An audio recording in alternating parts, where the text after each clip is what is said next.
हम किसी को सम्मान देते हैं तो कोई हमको सम्मान देता है।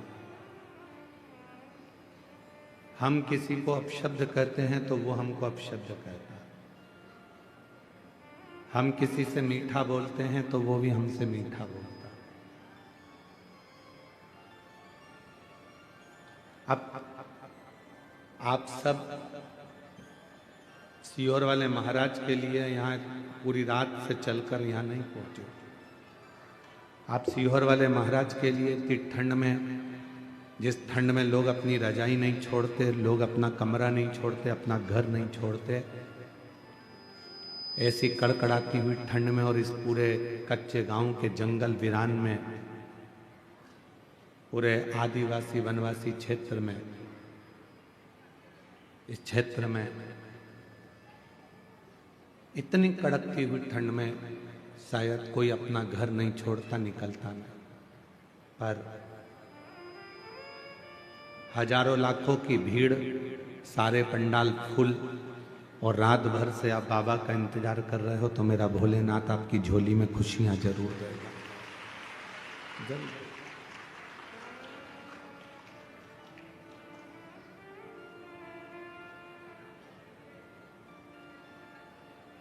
भक्ति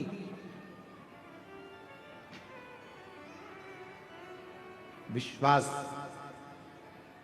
शिव के करीब में लेकर जाता है। और जब आपकी जिंदगी में आप विश्वास पूर्ण कर लेते हो, भक्ति पूर्ण धारण कर लेते हो, तो शिव भी कृपा करता है। भगवान देवाधिदेव महादेव भी कृपा करते हैं।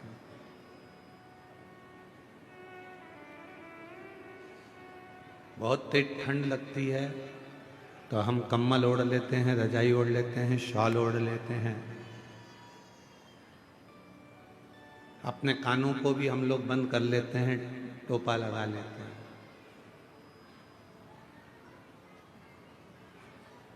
और बचा कुचा हो तो अपने मुंह को भी अपन बंद कर लेते हैं। बहुत तेज ठंड पड़ गई।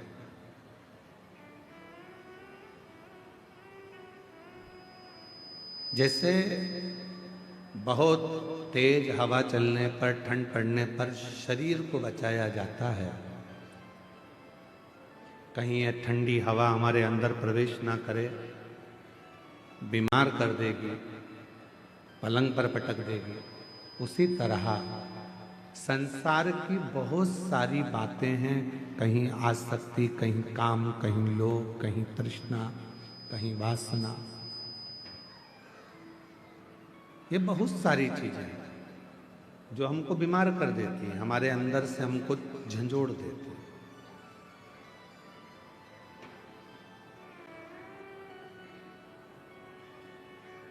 उस समय पर भगवान के भजन की, भगवान की भक्ति की, शंकर भगवान के श्री शिवाय नमस्तुभ्यम मंत्र की एक चादर, एक कम्बल ओढ़ लेना चाहिए, एक रजाई ओढ़ लेना चाहिए।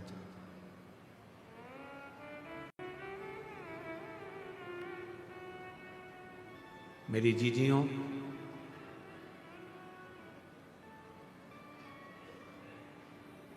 अपने आप पर पूरा भरोसा रखना, अपने आप पर पूरा विश्वास रखना, और अपने देव अधिदेव महादेव पर पूरा विश्वास रखना, पूरा भरोसा रखना। वो आपको कभी जिंदगी में डूबने नहीं देगा, आपका हाथ पकड़कर आपको मंजिल तक पहुंचा देगा। व्यक्ति कौन डूबता है? कौन सा व्यक्ति जिंदगी में आकर सक्सेस नहीं होता, सफल नहीं होता, उसकी जिंदगी में वो कभी तरक्की नहीं कर पाता, वो व्यक्ति जिंदगी में तरक्की नहीं कर पाता, वो व्यक्ति जिंदगी में सक्सेस नहीं हो पाता, वो उन्नति पे सीढ़ी पर नहीं चढ़ पाता जिसने जिंदगी में आने के बाद कुछ संघर्ष किया है। तुम्हारे पिता तुमको गाड़ी दिला देंगे, तुम्हारे पिता तुम्हारे लिए बंगला बना देंगे, तुम्हारे पिता तुम्हारे लिए जमीन खरीद देंगे, प्लाट दे देंगे, फैक्ट्री डाल देंगे, दुकान बना देंगे, सब कुछ कर देंगे।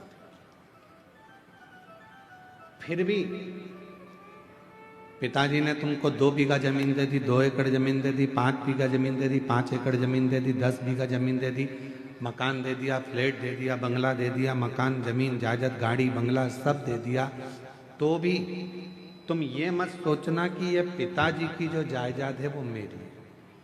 बाबा से प्रार्थना करना कि मुझे इतना बलवान बनाना जैसे मेरे पिताजी मुझे देकर जा रहे हैं और आज मुझे प्रदान कर रहे हैं, इतना शक्तिशाली बनाना कि मेरे पिताजी का जब बुढ़ापा आए तो उनको राजसी ठाठ दिखाऊं और उनकी जिंदगी भी अच्छे से, उनका जीवन अच्छे से लगे। पिता कैसे कमाता है, पिता कैसे लाता है, कैसे परिवार चलाता है, वो पिता ही जानता है। धर्म पत्नी भले कह देगी कि हम तुम्हें दिखते नहीं है, तुम हमारे लिए कुछ करते नहीं हो, पर उस पति से पूछो कि जो कमा किसके लिए रहा है, वो तो अपना एक छोटा सा मोबाइल लेकर चल रहा है, अपने वही कपड़े जो उसने पहले सिलवा रखे थे वही कपड़ों को पहन रहा है, वही वस्त्र है, वही मोबाइल है, वही जूते हैं, वही चप्पल है, वही रुमाल है, वही कपड़े की अलमारी है। पत्नी कपड़े खरीद लेती है, बच्चे कपड़े खरीद लेते हैं, बेटियां कपड़े खरीद लेती हैं, बेटे कपड़े खरीद लेते हैं, उनका मन करता है तो मोबाइल भी बदल लेते हैं। पर कोई बाप से पूछे कि पिता आप ना कपड़े बदलते हो, आप ना घड़ी बदलते हो, आप ना जूते लाते हो, आप वही क्या करूँगा लेकर चल रहा है, तुम्हारी उम्र है तुम पहनो, तुम्हारी उम्र है तुम पहनो, तुम्हारी उम्र है तुम धारण करो, और वो अपनी पूरी जिंदगी केवल तुम्हारे लिए निकाल देता है, केवल पूरा जीवन।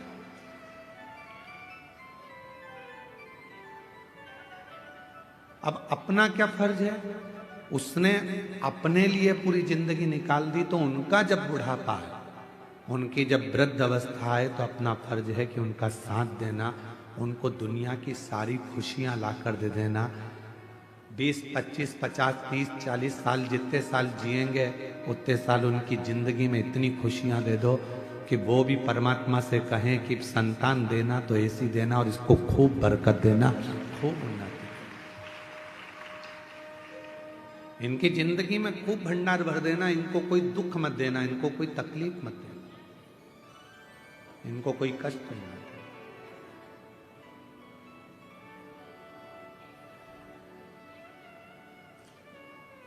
शिव स्वरूप पिता, शिव स्वरूप गुरु,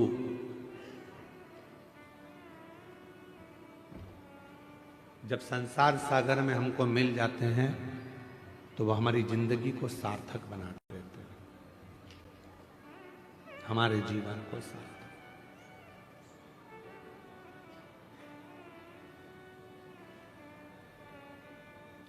कभी कभी हमारे स्मरण में आता है कि शायद पिता दुनिया की सबसे बड़ी दौलत होती है, और वह अनुभव करोगे आप भी एक दिन, जब आप स्वयं पिता बनोगे तो अपने पिता को याद करोगे कि मेरे पिता दुनिया की सबसे बड़ी दौलत थी, दुनिया की सबसे बड़ी पूंजी थी, मेरा पिता खुद के लिए कभी नहीं जीता, वो परिवार के लिए, पत्नी मुझे ये लाना है, हाँ लिया, मुझसे मत पूछ, लिया, मुझे ये करना है, हाउ कर ले, तेरे को जब मर्जी पड़े वो कर। माँ पापा, बेटी कहती है मुझे ये करना, कर ले, बेटा कहता है मैं पापा ये करना, कर ले, वो कोई हस्तक्षेप करता ही नहीं, वो पिता है, वो जानता है।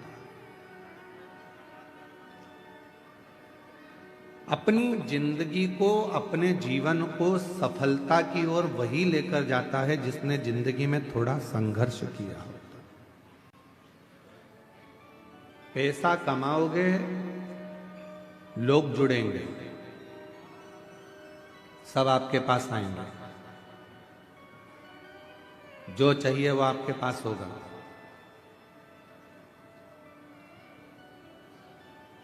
जो तुमको गाली देते थे वो भी पैसे के बल पर तुम्हारे पास आ जाएंगे।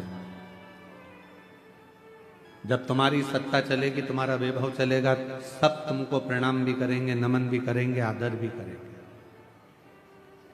तुम्हारे भीतर अहंकार मत करना कि मेरे पास इतना पैसा है, बिल्कुल नहीं।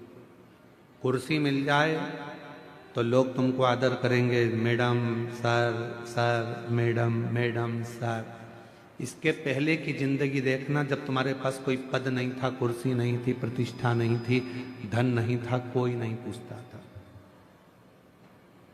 कुर्सी मिलने के बाद तुम्हें पूछ रहा है, पद मिलने के बाद तुमको पूछ रहा है, पैसा मिलने के बाद तुम्हें पूछ रहा है, मतलब ये सम्मान तुम्हारा नहीं है, ये उस कुर्सी का सम्मान है, ये उस पद का सम्मान है, ये उस पैसे का सम्मान,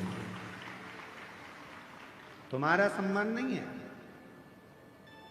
राम सिंह ही है, कमलेश कमलेश ही है, बिमलेश बिमलेश ही है, रमा रमा ही है।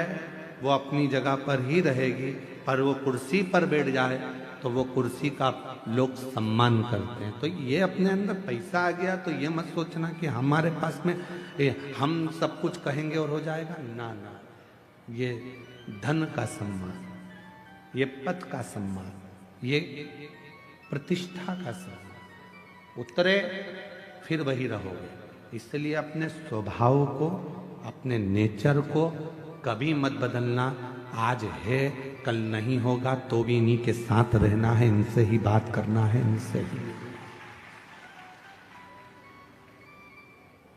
थोड़ा धन बढ़ा और सबने पूछना चालू कर दिया आपको, अरे काका जी और चाचा जी और नाना जी और फूफा जी और मामा जी और ये और वो, सब ने पूछा। और जब नहीं था कोई पूछने नहीं आता था। क्यों, कितने का कर्जा हो गया, लाओ हमें बताओ, हम कर्जा चुका देंगे तुम्हारा। थोड़ा हमारे पास जमीन है, उसमें से आधा टुकड़ा जमीन का बेच देंगे, तुम हमारे रिश्तेदार हो, हम तुम्हारा कर्जा चुका देंगे। है कोई संसार में ऐसा जो रिश्तेदार का कर्जा अपनी जमीन बेचकर चुका देता हो? नहीं। फिर धीरे धीरे तुमने तो नहीं दिया, उसने मेहनत करी, संघर्ष करा, परिश्रम करा, फिर खड़ा हुआ और फिर आगे बढ़ा। अब जितने रिश्तेदार थे वो कहते हैं ये तो हमारा ही अपना वाला है, अपने ही परिचित है, अपना ही है। ये आपका सम्मान नहीं है, आपके धन का सम्मान। इसलिए अहंकार पैदा मत होने देना कि मेरा सम्मान इतना हो रहा है ना, तुम्हारा नहीं है, तुम्हारे धन का सम्मान है। गया फिर कोई नहीं पूछेगा। आप कोई ऊंचे पद पर बैठ जाओ, मालूम पड़े कोई बहुत बड़े मंत्री संतरी कलंतरी बन गए, कोई अधिकारी बन गए, कोई बहुत बड़ी कुर्सी तुमको मिल गई, कोई तुम कहीं के थानेदार बनकर बैठ गए, तुम कहीं के बहुत बड़े कलेक्टर और बहुत बड़े पदाधिकारी बनकर बैठ गए, तो ये मत सोचना कि तुम तो ना जाने बच्चे कुर्सी है तुम्हारे पास में तो पूछा जा रहा है। जिस दिन रिटायर हो जाओगे उस दिन तुम्हारे घर के लोग ही तुमको नहीं पूछ पाएंगे, ये निश्चित है। कुर्सी का पद है, कुर्सी का सम्मान, सम्मान पद का हो, तो फिर क्यों हम अभिमान में पड़े? क्यों? सियोर वाला महाराज सोचे कि ये जितने आ रहे हैं सब मेरे चक्कर में आ रहे हैं, तो सियोर वाला महाराज को ये सोचना नहीं चाहिए ये तुम्हारे चक्कर में नहीं, ये देव अधिदेव महादेव के चक्कर में आ रहे हैं, जिसकी आराधना और साधना में। कोई कथाकार सोचे कि मुझे इतने लोग सुनते हैं, कोई कथाकार सोचे कि मैं इनकी जिंदगी बदल देता हूं, तुम नहीं बदलते, वो तो महादेव कृपा करते हैं तो लोगों की जिंदगी बदलती है, तुम तो खुद की नहीं बदल पाते। कोई महाराज सोचे कि मैं इसकी जिंदगी बदल दूंगा, महाराज खुद अपनी जिंदगी नहीं बदल पाता तो दूसरे की क्या खाक बदले।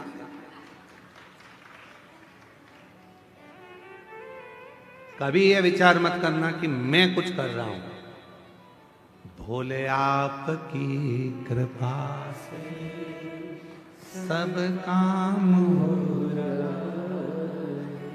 शंभु आपकी कृपा से सब कल जितेंद्र जी के, जयसवाल जी के बड़े बेटे प्रियांशु जी बोल रहे थे कि गुरुजी पापा को बहुत चिंता थी इस कथा की, समय कम था, 5 दिन में तैयारी करना थी। जितेंद्र जी कितने दिन की तैयारी? 5-6 दिन की तैयारी थी। 5 दिन में तैयारी करना थी। और कैसे होगा, प्रियांशु बता रहे थे आपके सुपुत्र कल कि पापा को रात को 1-1, 2-2 बजे तक नींद नहीं आती थी, पूरी नींद उड़ गई थी। कहाँ, जिस दिन तक आप नहीं आए गुरुजी, उस दिन तक पापा को चिंता रही, और जैसे ही आप आए उसके बाद पापा ने सब भोलेनाथ पर छोड़ दिया। तो हम कहें जितेंद्र जी आपको साधुता की, आपके भीतर ये जरूर है कि आपने शिव पर आश्रित हो गए, शिव पर आश्रित। आज पूरे क्षेत्र में, कांकेर क्षेत्र में जितने भी जायसवाल परिवार होंगे अपने आप को आज गौरवान्वित महसूस कर रहे होंगे कि हमारे कम से कम आज कुल में, परिवार में किसी ने शिव महापुराण की कथा करवा कर अपने जीवन को और हमारे कुल को सार्थक कर दिया, साधु कर दिया। कब तक टेंशन है? जब तक हमने अपने ऊपर जवाबदारी ली। आपसे एक बात पूछें, जरा उत्तर दीजिएगा। फैक्ट्री में टेंशन नौकर को रहता है कि सेठ को रहता है? जम के बोलो, सेठ को। दुकान में टेंशन सेठ जी को रहेगा कि नौकर को रहेगा? सेठ जी। तुम्हारा बिजली का बिल जमा हुआ कि नहीं हुआ, नौकर को कोई मतलब नहीं है। तुम्हारे घर में क्या बन रहा है, नौकर को कोई मतलब नहीं है। तुम्हारी कमाई हो रही कि नहीं हो रही, नौकर को कोई मतलब नहीं है।